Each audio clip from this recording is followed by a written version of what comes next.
আমরা প্রত্যেকেই জানি শেষ দফার নির্বাচন আগামী শনিবার অর্থাৎ 1 জুন এবং শেষ দফার নির্বাচনে প্রধানমন্ত্রী নরেন্দ্র মোদী গতকাল এখানে এসেছেন এবং সেই আপডেট আপনাদের সামনে তুলে ধরেছে। এই মুহূর্তে আমরা কাকদ্বীপের দিকে নজর রাখবো, সেদিকে জনসভায় প্রধানমন্ত্রী নরেন্দ্র মোদী।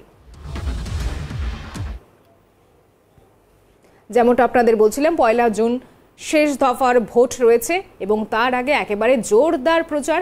আমরা গতকাল নরেন্দ্র মোদী এবং মমতা বন্দ্যোপাধ্যায় দুজনকেই দেখেছি একেবারে হাই ভোল্টেজ মঙ্গলবারের প্রচারে।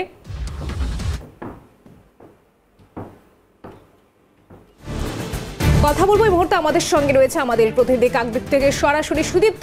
এই মুহূর্তে দেখতে পাচ্ছি জনসভায় সেখানে কর্মী সমর্থকেরা এসে মিলিত হয়েছেন, তাদের মধ্যে কতটা উচ্ছ্বাস দেখতে পাচ্ছ তুমি? কি চাইছেন তারা, মূলত কি বার্তা দেবেন সেদিকে তো আমাদের নজর থাকবে। মূলত তারা কি চাইছেন এই মুহূর্তে তুলে ধরার চেষ্টা করো।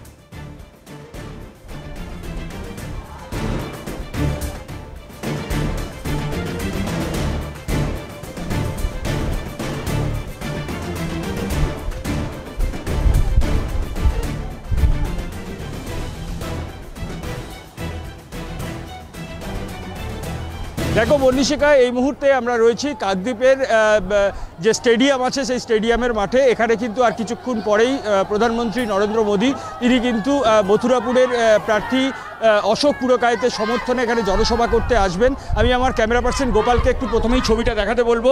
একেবারে সামনেই এখানেই কিন্তু নরেন্দ্র মোদী সভা হওয়ার কথা ছিল, কিন্তু এই মাঠে এতটাই জল এবং কাদা রয়েছে আজকে সকাল পর্যন্ত, সেখানে কিন্তু মঞ্চ তৈরি করা সম্ভব হয়নি। যার জন্য আমরা দেখতে পাচ্ছি স্টেডিয়ামের যে বিল্ডিং আছে সেই বিল্ডিংয়ের সামনের অংশকে কিন্তু মঞ্চের আকার দেওয়া হয়েছে এবং সেখানে আমরা দেখতে পাচ্ছি যে বিজয় সংকল্প সভা ব্যানারে লেখা হয়েছে। এখানেই কিন্তু কিছুক্ষণ পরে প্রধানমন্ত্রী নরেন্দ্র মোদী তিনি কিন্তু জনসভায় যোগ দিতে আসবেন এবং যেটা জানা যাচ্ছে 10টার পরে রাজভবন থেকে তার বেরোবার কথা এবং এখানে 10:55 পরে কিন্তু প্রধানমন্ত্রী আসার কথা এমনটাই জানা যাচ্ছে। যেহেতু এখানকার মঞ্চ তৈরি করতে সমস্যা হচ্ছিল, যার জন্য শেষ মুহূর্তে এখনো পর্যন্ত কিন্তু মঞ্চ তৈরির প্রস্তুতি চলছে এবং ইতিমধ্যেই কিন্তু প্রচুর মানুষ আসতে শুরু করেছে এই সভায় এবং আমরা দেখতে পাচ্ছি সেই ছবি, প্রত্যেকের হাতেই কিন্তু বোর্ড রয়েছে যে আমি নরেন্দ্র মোদী, এই ছবি কিন্তু আমরা প্রত্যেকের হাতেই দেখতে পাচ্ছি এবং মহিলারা তাদের কিন্তু গলায় বিজেপির যারা উত্তরীয় সেই উত্তরীয় আছে, প্রত্যেকের মাথায় কিন্তু বিজেপির টুপি রয়েছে এবং এই প্রধানমন্ত্রীর বক্তব্য শোনার জন্য এই মুহূর্তে মহিলাদের মধ্যে চরম উৎসাহ দেখা যাচ্ছে। আমি একটু মহিলাদের সাথে কথা বলার চেষ্টা করব। দিদি, আজকে প্রধানমন্ত্রী কিছুক্ষণ পরেই এখানে আসছেন, ঠিক কি শুনতে চান ওনার কাছে, কি আশা করছেন? বর্তমান ভারতবর্ষের পরিস্থিতি বিশ্বের কাছে খুবই ভালো অবস্থায় আছে। নরেন্দ্র মোদী বিশ্বগুরু হিসাবে আমাদের ভারতবর্ষকে অনেকটা এগিয়ে দিয়েছেন।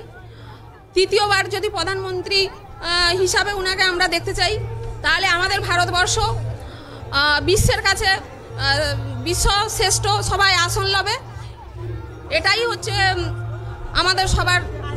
দিদি, আপনি প্রধানমন্ত্রী দিল্লিতে থাকেন, তাকে কি কোনোদিন সামনাসামনি এভাবে দেখতে পাবেন আশা করেছিলেন? দেখেছেন কি কোথাও এর আগে? কলকাতাতে দেখে এসেছি। আর আমাদের নারী শক্তি বন্ধন যে প্রোগ্রাম হয়েছিল বসিরহাটে, আমি মহিলা মোর্চার প্রেসিডেন্ট। আমরা কতজন এসেছেন কলকাতা থেকে? কোন জায়গা থেকে এসেছেন? কলকাতা কাকদ্বীপ মহিলা মোর্চা 100 জন মেয়ে এসেছি, ভলেন্টিয়ার 100 জন। আর আমাদের খুব সৌভাগ্য, বৃষ্টির জন্য থ্যাংক ইউ। কাকদ্বীপের প্রোগ্রাম হচ্ছে প্রথমবার ইন্দিরা গান্ধীর পরে কোনো প্রধানমন্ত্রী এখানে আসছে। মোদিজিকে চাই দুর্নীতির বিরুদ্ধে রুখতে, মোদিজিকে প্রথম দরকার। মমতা সরকারের যে দুর্নীতি চলছে, ছাত্রছাত্রী রাস্তায় বসে শিক্ষা দীক্ষা সব জলাঞ্জলি গেছে, দুর্নীতি, সেই দুর্নীতি দূর করার জন্য বলেছেন আমি 1 পয়সা ঘুষ নেব না, ঘুষ খেতে দেবো না। তার জন্য আমরা মোদিজিকে, তাই সব মেয়েরা আমরা এগিয়ে এসেছি মোদিজিকে দেখার জন্য।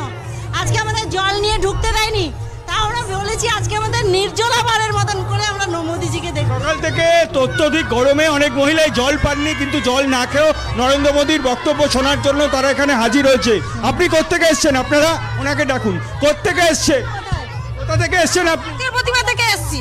কতজন এসছে? আমরা 100 জনের প্রায় বেশি। এর আগে নরেন্দ্র মোদীর কোনো সভা ছিলেন? হ্যাঁ, এই সবে প্রথম এসেছি।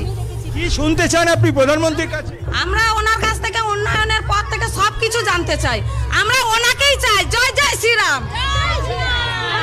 আপনারা কোথা থেকে এসেছেন? এগিয়ে আসুন একটু। কোথা থেকে এসেছেন? পাথর প্রতিমা থেকে। আপনারা কি একসাথেই এসেছেন? হ্যাঁ। কটার সময় এসেছেন এখানে? আমরা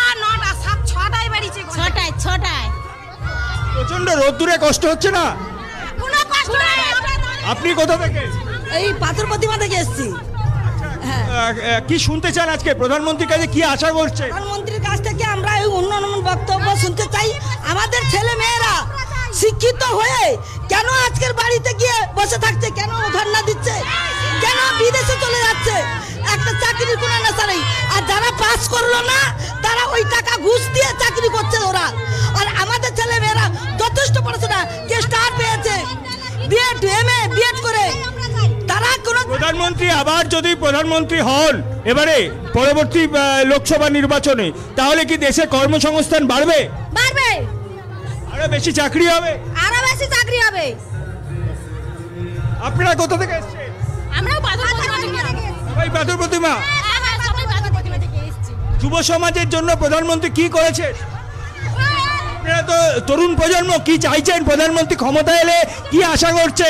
কিছুই না, সবাই শান্তিতে সুখে সবাই ভালো থাকতে চাই।